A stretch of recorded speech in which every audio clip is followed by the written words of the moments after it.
अस्सलामुअलैकुम viewers, welcome back to my channel. ये हमारी वीडियो का जी है पार्ट नंबर 8। हम पढ़ रहे थे पीपीएससी में फ़िज़िकल एजुकेशन में होने वाले important MCQs model paper number 1 डोगर्स की है बुक, और वीडियो का पार्ट है 8। तो जी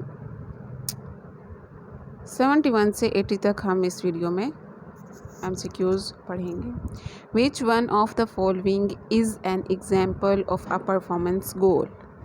Performance goal की example: to try to win the league in your sport, to try to get a goal back near the end of the match, to try to improve your throwing technique in the javelin, to try to beat your opponent and win a trophy.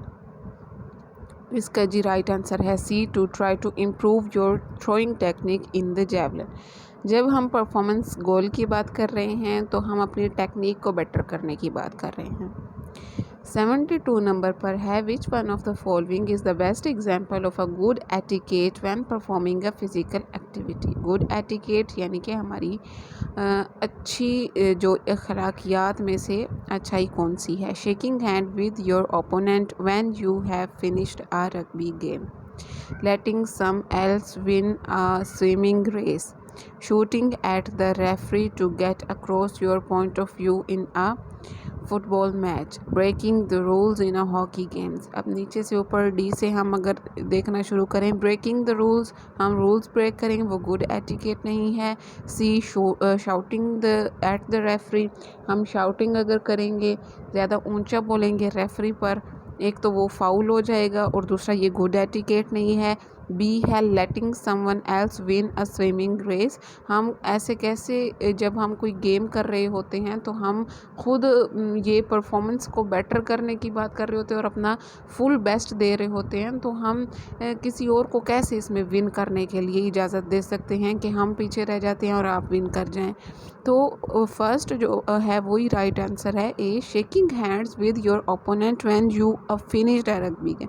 यानी कि कोई भी game finished हो, ज़रूरी नहीं rugby game, कोई भी game finished हो तो हमने जो है ओपोनेंट्स के साथ भी शेक हैंड करनी होती है। ये हमारे गुड एटिकेट्स में से आता है।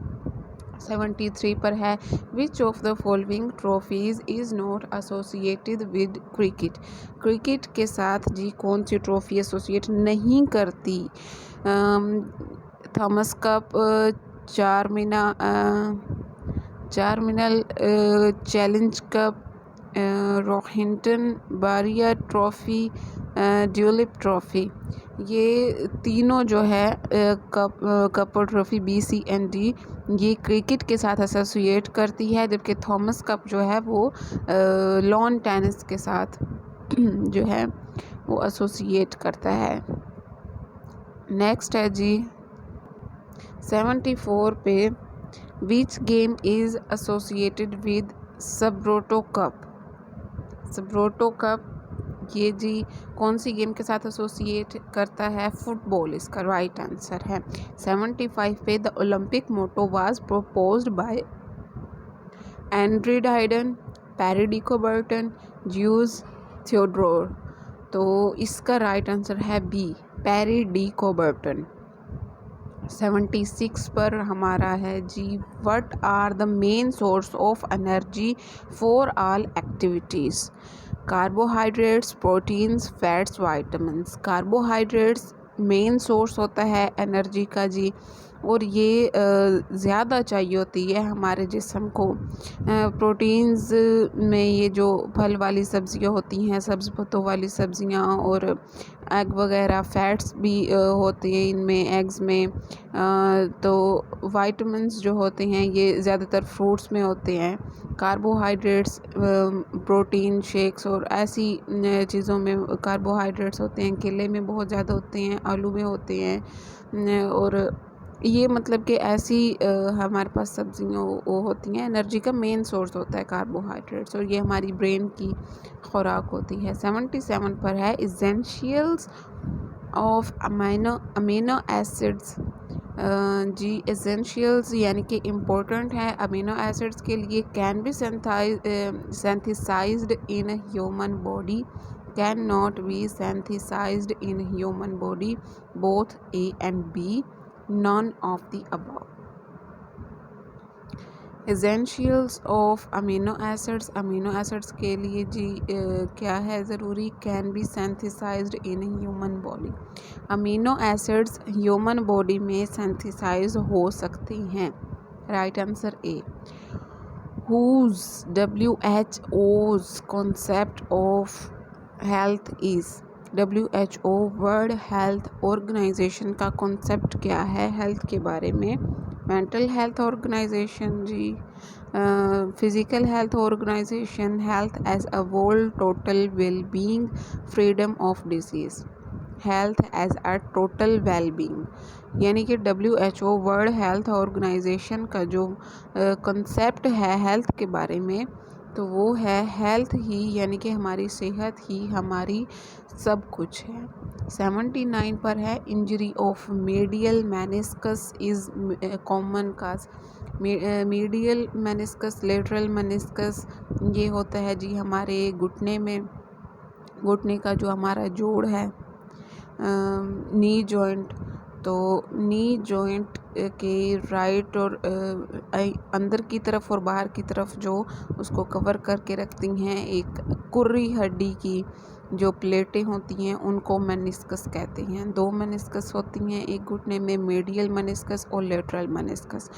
तो जी यहाँ पर पूछ रहे हैं कि मीडियल मेनिस्कस की, यानी कि अंदर वाले घुटने की अंदर वाली साइड की मेन इंजरी जो होती है कॉमन होती है कौन सी गेम में, वॉलीबॉल में, बास्केटबॉल में, टेनिस में या फुटबॉल में. जी फुटबॉल प्लेयर्स में ये ज़्यादा होती है क्योंकि हमने फुटबॉल को हमने अपने पाँव के अंदर रख कर ही दौड़ना होता है, तो घुटनों की अंदर वाली मीडियल मेनिस्कस की इंजरी ज़्यादा होने के खतरे होते हैं. 80 पर है the complete resynthesise of phosphocreatine after every high intensity exercise normally take. A option है अबाउट 10 सेकेंड्स, बी ऑप्शन है अबाउट 30 सेकेंड्स, सी ऑप्शन है about 1 minute and D option है अबाउट 4 मिनट्स. पूछ क्या रही हैं, resynthesise of phosphocreatine after very high intensity exercise normally take. यानी कि फॉस्फोक्रेटाइन क्या होता है, हमारी मसल्स में एनर्जी के जो सोर्स होते हैं ATP एंड CP, तो उसको जो है दोबारा से कंप्लीट करने के लिए फॉस्फोक्रेटाइन जो है उसके बाइंड्स जो हैं वो टूटते हैं और वो फिर से एनर्जी जो है हासिल करता है मसल. तो जब वो एक बार एनर्जी यूज़ कर लेता है मसल, तो उसमें जो है लैक्टिक एसिड पैदा होना शुरू हो जाता है. तो उसको दोबारा से रीसिंथेसाइज करने के लिए, दोबारा से फॉस्फोक्रेटाइन को डेवलप होने के लिए कितने टाइम चाहिए होता है जी, अबाउट 4 मिनट्स, 4 मिनट चाहिए होते हैं. Okay, thank you for watching my video.